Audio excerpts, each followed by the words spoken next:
Hello and welcome to another episode of the Father and Son Pastime Podcast. I'm Patrick. I'm Kevin. How are you? That's my dad. Dad, we're nearing 100 episodes.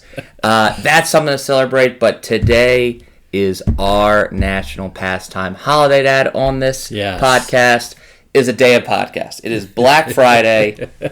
The Microphone Friday. Microphone Friday. Mic'd up. Mic'd up Monday would be fun. Okay. We have been doing this, Dad, 12 years. To the day. I know we've only been a podcast officially on YouTube and Twitter and all that stuff for about 3 years, but these conversations happened the day after Thanksgiving, after almost like, a food coma, hangover type of thing, and we just got into these longer and longer conversations about baseball. At a kitchen table in Pasadena, Maryland. At a little kitchen table as the day passes by, as the sun set on us, as we never really left talking about it, and that's how this podcast got started. We're like, we make some good predictions. People want to hear our voices. You were a junior in college? No, I was a freshman. This is a freshman year of college. I know. 12 years ago. So it's become more structured. It's become more detailed. Some of the episodes have been longer, obviously, rather than just predictions on who's this free agent going to land.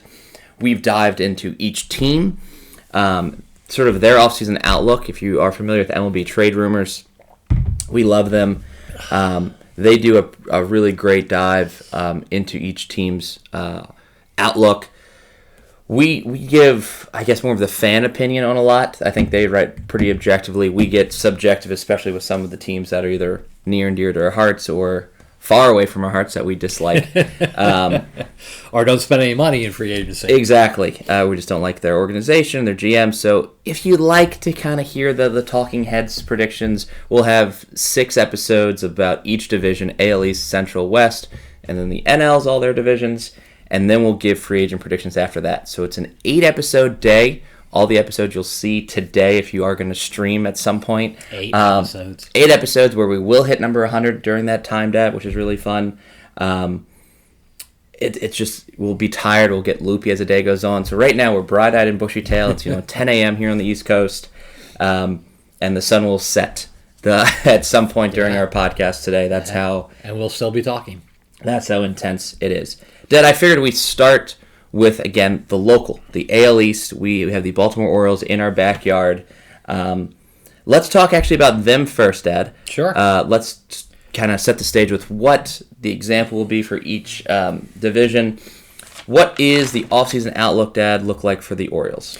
Well, it's an exciting time to be in Baltimore. I think the Orioles surprised everyone in baseball this year with their great turnaround. They won more games. They finished above 500, first time in many years. They were in the hunt for the wild card until the last week. They have a young, exciting team. They just need to fill some holes to be very competitive. And I think they will fill those holes. It seems like the ownership is willing to spend some money for a first time in a very long time. And I think they will do extremely well next year because they even have more people down on the farm that will come up this year. Grayson Rodriguez is somebody you got to have to be excited about. Could be their ace coming up, and they have other young outfielders. It's an exciting time to be an Oriole fan, and I'm thinking, and I'll go on the limb right now, and I'm predicting the Orioles will be in the playoffs this year, and the fan base will go wild. So they should do the outlook is very, very optimistic in Baltimore, and I'm thinking they'll make that leap to the playoffs this year with a new 6-team system. But it's exciting. From all the way from their single A team to, their triple A team, they have great prospects. Will they trade some of those folks to get some more talent? They have a surplus of outfielders. They have some big needs that, will be there, but a lot of their needs offensively are within the system. They need pitching, both in the bullpen and starting. So that's what they've been getting off season, and I think the Oriole fans were waiting for them to make a splash. I too share my dad's hope for a bright orange future. It's very weird to link top free agent names to Baltimore. Because in the past, I don't know, 7 years to be honest, non-tender candidates were the splashes that the Orioles made in free agency. Or 6-year free agents. Right, exactly. It's weird to hear them linked to these big names. Obviously, a lot of pitchers, like you mentioned, Dad. I think that'll be where their money goes. They're open about spending money also for the first time. It feels like 7 or 8 years, like kind of like the Chris Davis stardom years, Adam Jones stardom years, even Brian Roberts years. Trades could be likely, but I think padding the starting rotation is the plan. I personally don't agree with a lot of the speculations to shortstops. Obviously, we'll get to that, but I think their offense is okay. Pitching is the need. They only lost, kind of what I'll do is I'll share a lot of the offseason losses of each team. They lost Odor, Jordan Lyles, and midseason pickups Jesus Aguilar and Brett Phillips, so not a lot of losses there. The big, I guess, still in the team, but will affect what they do in the offseason is John Means will still be recovering from Tommy John. I think he's aiming for like an August, July return. So something to keep in mind that they will be trying to add to their rotation with not expecting Means to come back really for much at all. Especially they need a left-handed starter. Right. Yeah, so I think their first two needs are starting pitching, and a bullpen could use some help too, because I think they had career years out of a lot of guys they picked up via free agency, not, it was people getting cut and then picking them up, giving them a chance, and non-tenders. So basically, the bullpen, I think if you look at it, they need some veteran leadership in the bullpen area, and they'll go from there. But offensively, they have a lot of folks coming up. And then you got Jackson Holliday, who will probably make a quick ascension through the minor leagues. He could be in the bigs 2024 as a starting shortstop for years to come. So if they're going to enhance that infield, it's going to be short-term contracts. Right. So then if, again, Carlos Correa gets linked to this, and he's not doing that one-year thing anymore. And I don't know of any of the big-name shortstop, second baseman that really just won a one-year contract. So I don't know. I just don't see them linked to big offensive names. Maybe a DH or some bench pieces or something like that. Kind of depending what they do with an outfield surplus. But I just think their money goes to pitching.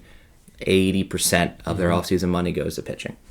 It does look bright in Baltimore, Dad. I like them to be in the wild card. I don't know if it'll end up being second or third in the East. But they present a real thorn in the side of, the Rays, Red Sox, and arguably even Yankees, depending what they do in the offseason. They can now be competitive, which they couldn't say for many years. Yes. A lot of moving directions in the East. Dad, anything else to add to the Baltimore Orioles before we move on? No, we, you can feel the excitement. So I think... opening day will be sold out for the first time in a very long time. So I think it's going to be a good year, and I think Elias has to give some credit because he slowly built this team, and people were saying, attendance was way down, and he said, stick with my plan, and through the draft, he's drafted well. So you got to give credit for his research on the college and high school players because he has drafted well. Dad, what team do you want to go with next? Let's go the Red Sox. Okay. Thorn in the side, apparently. I'm a Red Sox fan. I'm wearing a Red Sox shirt today for those just listening on the, as this is an audio. I have hope for the Red Sox, but that's never been achieved since 2018, to be honest. Since we traded Betts, I haven't really agreed with many decisions the Red Sox have made. I have several of the top 50 free agents landing in Boston, but that doesn't mean they will. It's just my own predictions. A lot of things have to go right in Boston to even be competitive 500. There's part of me that doesn't want the Red Sox to do that well so Heim can get fired and we can get a better GM that's willing to spend money and not be cheap. And just be smarter. I miss the Ben Cherington years a lot. With that said, the Red Sox lost a ton of people because they kind of didn't know what to do with the trade deadline, so they didn't get anything for these people. JD Martinez, Nate Eovaldi, Rich Hill, Michael Wacha, Tom Tommy Pham and Matt Strahm, not the best, those final two, but Xander Bogaerts will probably be, in my opinion, the biggest loss of the offseason for Boston. How's it compare to Mookie? Because I think, in my mind... Well, Mookie's a better player, but Xander plays shortstop. So Correct. I mean, the fabric of the Red Sox are these players, so that loss, I think, is huge for the Red Sox. I also think if we are unable to retain Xander, Devers will not sign an extension either, and that's a bigger problem that no one wants to stay in Boston, which is therefore it's going to be harder to recruit free agents if homegrown, superstars. Xander Bogaerts is one of the most consistent players in all of baseball, and he plays a good, not a gold glove, but a good shortstop position. He even got better this year defensively. His numbers got better as he turns 30 or so. A lot of moving parts. It's funny. I can kind of see them being kind of like the Orioles and going after a few non-tender options too. I'm very worried with how they don't know how to treat Garrett Whitlock or Tanner Hoke. That they could be relievers, they could be starters. I don't like that. Just have someone play their positions. Oh, we can move Trevor Story to second, or sure, we can move Kike Hernandez from center to second base. How about you pick someone's position and tell them you're our starting shortstop and just stick with it? So that it's aggravating. I think Bobby Dahlbeck should be traded. I was very happy with the Franchi Cordero non-tender. Never been a big fan of him. Where did they get him from? The Royals. Okay. And I would love for them to re-sign Christian Vasquez.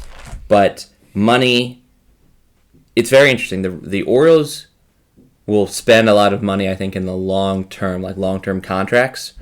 But their opening day payroll will still be less than Boston. And I think they'll win more games than Boston. And that's just tough for a big market team to accept that a team in your division that's spending less money than you is doing better than you in pretty much all aspects of the game. So that's just tough. It's just very challenging to see a middling Boston team, and I think they'll make a lot of mistakes in the offseason once Xander signs elsewhere. Panic mode will hit in, and they'll make a lot of bad decisions. Knee-jerk reactions.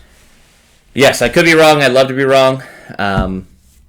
But as you'll see in my top 50 free agents, there's some hope. And I think I'm going to create a plan that makes sense for the Red Sox. They won't listen to it, and I'll be wrong. But yeah, hope for Tristan Casas. That's my guy that I'm going to be rooting for a lot in 2022. Their minor league system is getting better. They had a preview of the guys who are coming up.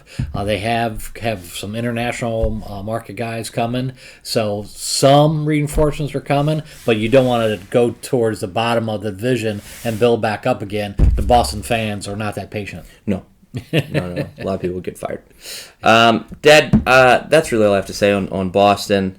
Do you have a bleak outlook as well? Do you have any hope? No, I think anything of all the wonderful things you said, the free agents, they may lose. That really paints a picture of a squad that, let's say they lose 75% of those talented people, you really have a decimated team. Yeah. Again, at the trading deadline, they made a huge mistake on not doing something, positive or negative. They kind of stayed in the middle, and it caught up with them, in my opinion. Vasquez trade, I'm not sure what that netted them, but it wasn't that much. They don't have a catcher right now. Yeah, they got a couple folks that are second-string catchers. They have no catchers. McCormick is one, I believe. And don't even know. Don't even know. They traded Kevin Plawecki in the middle of the year too. Yeah. So I think they got a guy from the White Sox, but he's not a star by any chance. And there's not that many catchers on the market. So that the problem is, there's two very good catchers on the market, and then a lot of subpar. So unless they make a trade, we'll see what happens with them. But I think Boston finished last in the division this year, which is unheard of. So no, honestly, so what's tough about Boston, and it's tough to be a Boston fan sometimes, is if you look at the past 20 years, you could make a serious argument that Boston has been the best team in baseball because they have 4 World Series in those 20 years. The other teams are St. Louis and San Francisco. There's a lot of just one-hit wonders in the past 20 years. Including the Yankees. Boston has 4. But also in those same 20 years are some of the 4 worst seasons in Boston history. Yeah. 2012 Red Sox, if you want to remember that, and how we traded Adrian Gonzalez and Carl Crawford. And, huge trade. Yeah. So there's just, it's very up and down. And I don't know, again, if you look at a down year, look at 2012, you come back and win a World Series. 2017, down year. 2018, you come back and win a World Series. 2020, really bad year. 2021, we go to the ALCS. So very hard to be a fan because you love them, you hate them, you love them, you hate them. There's no consistency. The Orioles have been bad, and now they're ascending, and they'll go for a plateau, and they'll find a window, and they'll go back in and out of these roller coasters. Boston, it's like a freaking drop, and it's just I'm tired of bungeeing with this team. Oh, nice. I'm still a Red Sox fan. I just would like a roller coaster versus a bungee jump. Yeah. Dad, what team do you want to move to next? Let's go to Yankees. All right, go ahead. Talk to me about what's going on in New York. I think the New York fans are very upset that the Yankees didn't go further in the playoffs than they did. And you know what? If you really think about it, this offseason is one player and what he's going to do. If Judge leaves, that is a huge hole in the Yankees lineup. If he stays, that's another story. But right now, the Yankees, they were the best team in baseball through first half of the year. Second half was okay. No, August was terrible. Yeah. No, let's call it what it is. August was the worst August in New York history. Well, you have to kind of look at then why that happened. Was it injuries? Was it pitching? I know they had a couple pitchers that got sidelined. They made some trades that that didn't work out. Got some relievers that became injured as well. So they're either their depth or bullpen or starting pitcher didn't do as well second half than first half. In the playoffs, I just didn't think they had the team that should be in the World Series. So was too much energy placed on Judge and his chasing of the home run title? Was it too much pressure on him? Because he did not have a good playoff. Along the way, is the Yankees stable enough to move forward? And what pieces they have? They have the money, but so much of that money, if they sign Judge, would be gobbled up.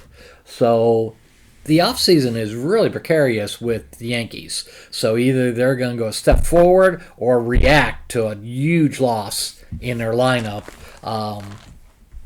And it's funny, they ended up with 99 wins, So I just think the Yankees have work to do pitching. They have some work to do on, there's some holes away. Stanton seems to be hurt each year. That was a big hole during the summer. He went rehab, and I don't think he was ever really the same after that injury. So, again, the Yankees are a team. This offseason is so important to do what they have to do to heal those wounds. Let's see if they do it. The first step is Judge. I would like to bring one thing up about the Yankees that probably will, if they don't re-sign Judge, will be their big Achilles heel, is they had a run differential of 240 last year. One of the best in baseball. Check me, Dad, if that is truly the best in baseball. Yeah. I'm pretty sure it's the best in the American League. Houston had 219. Yankees are better. Yeah. No. Oh, no. Dodgers. Dodgers, So best in the 334. AL. Yankees best in the AL with that, only second in baseball. You lose your home run hitter, your average guy, and then Stanton can get walked more. Sure, maybe Rizzo still hits 30 home runs.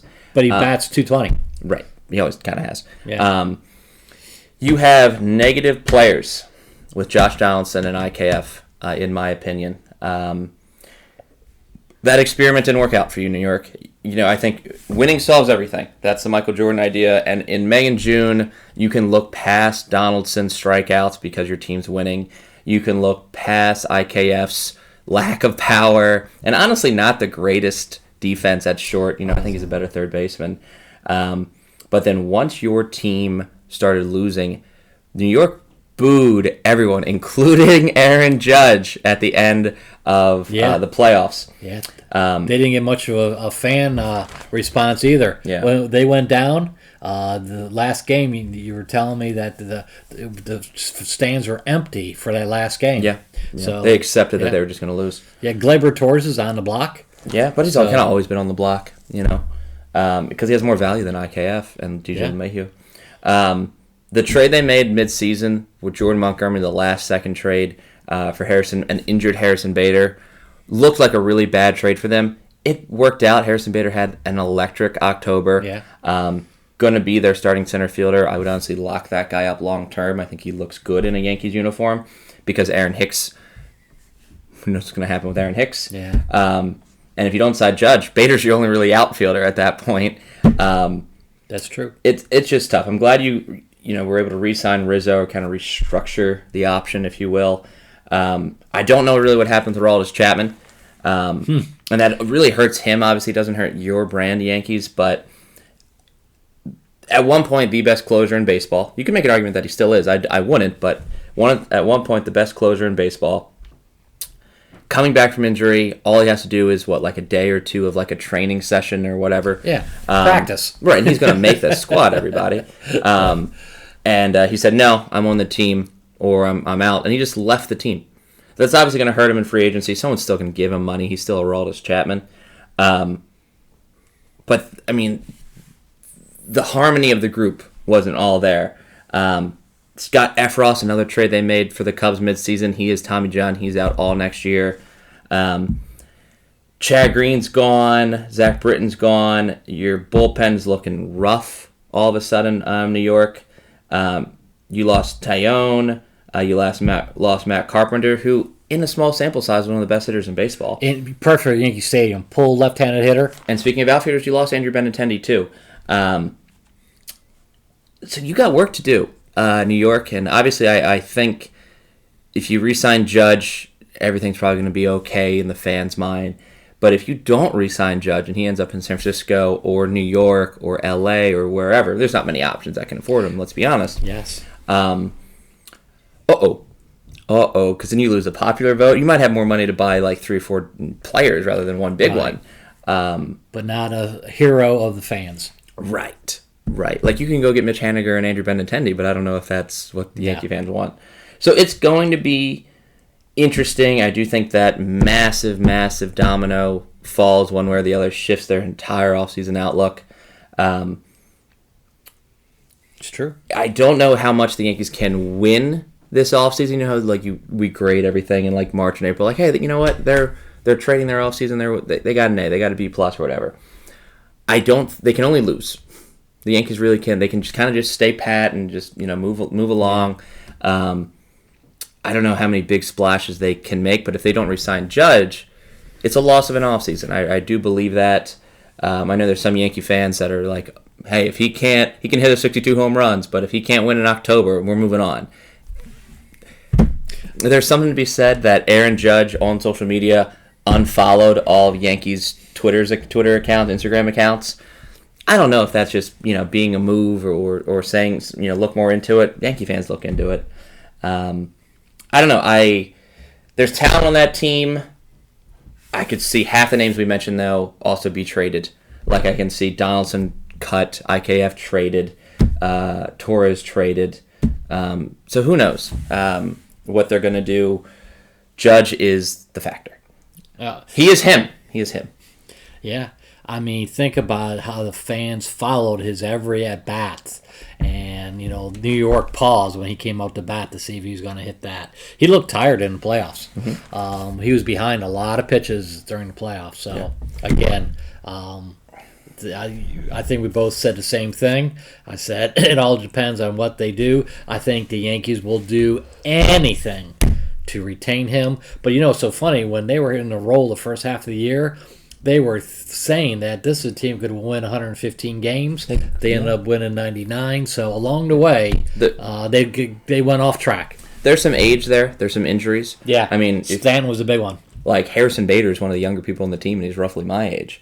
It's just like Donaldson's old, Rizzo's getting old, Stanton is plus 30. Like, Cole's old. Like, I mean, not old, but like, they're not a younger staff like the Blue Jays or something like that. Yeah. What was another thing I was going to say about the Yankees? Oh, the Yankees offseason. Someone out there heard me say they can't win this offseason. There's only one way they can win this offseason, and that's somehow create a better team than the Houston Astros. Because it doesn't matter if the Yankees... And again, fight me, Yankees Twitter. if they get Judge, if they somehow get a shortstop too, if they re-sign Andrew Benintendi, great. That's still lost to the Houston Astros last year. In fact, you got swept. So until you can beat Houston out there, you got to beat Houston in here, and they are not going to do that anytime soon. It's a tough pill to swallow, Yankees fans, but Houston is just a better organization than you, and they've proven it year after year. Yeah. And the Yankees have sacrificed a lot of their farm system for those trades. Yes. So at one point they had a great system, and then all of a sudden they've traded so many of those wonderful chips away. So their system is not nearly as good as it was 5 years ago. And if you are a true Yankee fan, you know that winning 99 games, winning the East doesn't mean anything if you can't bring home a World Series title. Yeah, New York fans want the whole shebang. Oh yeah. Yeah. Oh yeah. All right, Dad. Rays or Blue Jays? Let's go Blue Jays. Okay. Well, we just talked about how young they are. Alek Manoah got some Cy Young votes this year. They are, I think, poised for the easiest replicatable season of the 5 teams. Yes. You know, Baltimore will do better. Yankees, as of now, will do worse unless there's some movement. Mm-hmm. But going 92-70 with very little changes is very possible for Toronto. I'm very curious. We're recording this after the Teoscar Hernandez trade. What does that mean? Are they freeing up money, or is penny pinching happening in Toronto? No, I think just the opposite. I think they're going to invest because they're so close to being dominant in the East. I think they do have the money. I think they have the taste of what it's like to be in the playoffs. They want to go further in the playoffs. I think Toronto will definitely try to enhance that team and be the sole winner of the East this year. And I think just by the natural improvement of so many of their young players, that's half of it. But they need to shore up some pitching and some bullpen issues. You always need more pitching. So Toronto offensively is very good, but they probably would like to, again, get a little better in some areas. But their everyday lineup is pretty potent. Yeah, I mean, if we're looking at losses, they had the least amount of losses in the East, and it's not close. They lost David Phelps in the bullpen, a back-end starter, Ross Stripling, and a mid-season DFA, JBJ of Jackie Bradley Jr. No real losses. I mean, Teoscar Hernandez brought in Eric Swanson, a really good reliever from Seattle. I like that trade more for Seattle. I think their money should be in pitching. Again, more of the back-end pieces because Manoah, Gossman, and Barrios, hopefully Barrios is better. Is there a solid 1, 2, 3? Like, that's a great postseason playoff lineup. Yeah, Gossman was very good in the playoffs. Yeah, Ryu is coming back also, I think, from Tommy John, so hopefully kind of like a John Means, like a mid-year addition would be very helpful to a staff. I think that offense is good. I don't see holes. They got to stay healthy. If there's an injury, it does throw off the thing. They got to figure out what to do with Kevin Biggio. The Bichettes, the Guerreros, those legacies are phenomenal. Kevin Biggio is not. He seems to be more of a cut piece or maybe package him in a trade because I think there's more trades looming in Toronto. Mm-hmm. They do like to trade. And I think they have they have a plethora of catchers, and you were talking earlier how there's not a lot of depth in catching. Correct. They could trade like a Danny Jansen. I don't think they'll trade Alejandro Kirk, but let's say they do. They could get depending on who gets traded in there, but they could probably get like a Nick Pivetta type pitcher. I'm just looking at each team. A Cal Quantrill, maybe the Guardians, John Gray. So they could get a 3-4 pitcher for one of those catchers, to add some minor leaguers, that kind of stuff. But that conversation is possible. And then they are extremely dominant. They're trading from depth. They're not really losing that much. So Blue Jays are poised. Boston needs catchers. Maybe they'll trade with Boston. I know. I don't think they'll trade Nick Pivetta. I said Nick Pivetta like pitcher. But, I know. I thought it was unique. If they don't sign Vasquez, you never know. We'll see. But I think the Blue Jays, again, least amount of losses. They don't have to be stunners they don't have to watch Aaron Judge. They don't have to watch Carlos Rodon, in my opinion. They don't have to watch any big names. and when big names come off the board, it doesn't affect their offseason plans. So I like them just because if this season started today, they're the best in the East, and it's not close. There's a lot of teams that need to make some additions in order just to compete with the Blue Jays. Obviously, they will, but to what extent? And Blue Jays just seem right on paper at this present moment. Yeah. Dad finished out the East with the Rays. Well, it's a miracle they do as well as they do each year. And I know it's a tribute to their farm system, and I know it's a tribute because they get players in that we saw them live in Tampa Bay this year, and you look at the lineup and you say, how do they do it? And I know they're strong on pitching. Not really, not anymore. But. Well, this year, I think they did fairly well. Defensively, they're okay. If you look at them in each category, they're okay in all these categories, but they keep winning. A lot of 3-2 games, 4-2, those type of things. Not a high-scoring offense, but for some reason, year in, year out, they win. Is it just the intangibles along the way? They don't have a lot of power. I can go in on this team whenever you're ready because I hate the Rays. Do it. I sincerely hope they're 5th in the AL East this year because that's their strategy. They are bad for a little while. They get those draft picks and they do well. Their pitching, Dad, they just traded Ryan Yarbrough, and Shane Baz is injured the whole year, recovering from Tommy John. 2 starters Gone. Now they still have McClanahan. Cool, they have an ace. Drew Rasmussen. Cool, they got a young guy named Springs, and they got a bunch of other young guys coming up that I'm sure they'll fill that 4 or 5. That's their forte. Could they sign some back end starters? Sure. Money is the big thing there. They're letting Mike Zunino go, Kevin Kiermaier go. Kind of, especially Kevin, faces of Tampa Bay for a few years. They traded Choi, their first baseman. They don't have a backup first baseman right now. They made a lot of minor trades. And it's all about the offsetting of either the 40-man roster, the non-tender deadline. They also lost Corey Kluber. They traded for David Peralta midseason. He's gone. And they outright released Nick Anderson, who immediately got picked up by the fantastic bullpen of the Atlanta Braves. They still have people in the bullpen. I just think Tampa's finally been figured out.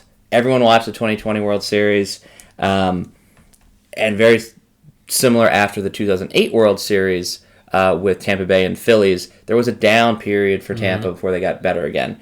And I think this begins the down period, especially as I don't see the Rays spending a lot of money.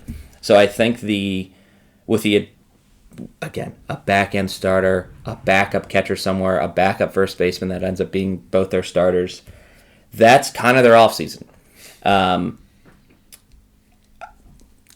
I don't know how, they don't have any power, that team. Like, they really lack hitting. I think Randy Arozarena is starting to get figured out. Good for him. I mean, he's a great player. We saw him play. He's fun with the fans. Brandon Lau had just a terrible year. I mean, he went from 40 home runs the previous year to not 10, 12. Yeah, he was hurt a good bit in the second half. Right, but I mean, just saying, like, you depended on a power-hitting second baseman, one of the best in the league, and then he was injured, right? I mean, they too suffer a lot from second-half injuries like the Yankees, and they finished 86 and 76 and were out the first round, right? They of the were. playoffs. Yeah. They finished the season 2-8. 8 home runs from Brandon in 2022 in 65 games, and the previous year he hit 39. And 99 RBIs. Yeah. So, you just... There's cracks in the foundation. Yes, we saw them at the Tropicana field. No, it's actually a decent ballpark. I'll set them up every time, folks. Yeah, so if I had to rank with some predictions and kind of where they are now, I'd go Blue Jays, Yankees, Orioles, Red Sox, Rays. Your thoughts? I agree. 1 through 5, exactly. Now, do those again, 1 through 5? Blue Jays, Yankees, Orioles, all playoff teams. Yeah. Yankees will buy their way in the playoffs. I'm not saying they'll do well. Boston, Tampa Bay. I agree. It's not great. That's a very weird order. It is. But if you think about it, is the front office of Tampa Bay looking at their average fan base, which is about 20,000 a game. Retirees. Who chose to not, what should I do today? Well, the baseball team is in town. It reminds me of the 1937 Yankees. A lot of New Yorkers in Florida, It's- so you might be right. It's air conditioned.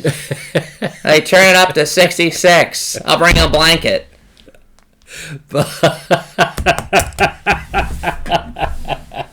But if they looked at their forecast and everything else, and the Montreal thing is not going to work, did they say that with 20,000 people each day going to these games, this is our payroll, and we got to pay the guys up and coming some money? Maybe they have figured out that maybe Tampa Bay is not going to be like Pittsburgh. There'll never be a consistent winner just because they don't have the revenue to do that. Pittsburgh can have fans. It's a good town. It's but I don't think they should get compared, to be honest. I think Right, but I'm just saying Pittsburgh is another city that doesn't draw well currently. because of their team. Correct. And I think they will, because obviously they were, multiple world champion winners. The We Are Family years. They have Hall of Famers. The Rays don't have anyone. They have like 2 retired numbers, and one is Don Zimmer. That's one of their claim to fames. Wade Boggs and Don Zimmer. The famous Tampa Bay Ray, Wade Boggs, coming in the second part of his career, his last part of his career. Got 2 famous managers, and then you kind of Well, one has a mohawk, so he can't be as a retired number. I don't know. I hate the Rays. I'm a Red Sox fan. I hate the Rays more than the Yankees. It's just how they do business, how they do baseball. It's not fun. I don't understand it. I hate them and the Rockies. Can't wait to talk about the Rockies. The Rockies are going to sign all 5 starting shortstops, and they're just going to tell them to play first base, catcher. They'll say, we'll figure it out. And then Chris Bryant is going to have an MVP year again, obviously. Jackass. I hate the Rockies. He's done. But anyway, I agree. I think Tampa Bay will go downhill. It's a shame because they could, and they're talking about building a new stadium, but at the same time, where are you going to draw from? Let's face it, the stadium is not in Tampa Bay. It's in St. Petersburg. So the people in Tampa Bay, do they go across the bridge to go to St. Petersburg for the games and everything else? That's the misnomer that I think they have, is maybe they changed the name of the city and all that stuff. So St. Pete's not a big city, and people don't travel over to see them. I have one of my top 50 going to Tampa Bay. I might have 1 or 2 as well. I have, and it's in the lower echelon. Yeah, 100%. I have several going to all the others. Yeah. Well, not Toronto so much, but they're kind of set. Yeah. It's not due to them not having money. Yeah. So I agree. Yeah. Okay. Well, I still have a couple going to Toronto despite the lack of money. Dad, this is with the AL East. The big thing here is Aaron Judge.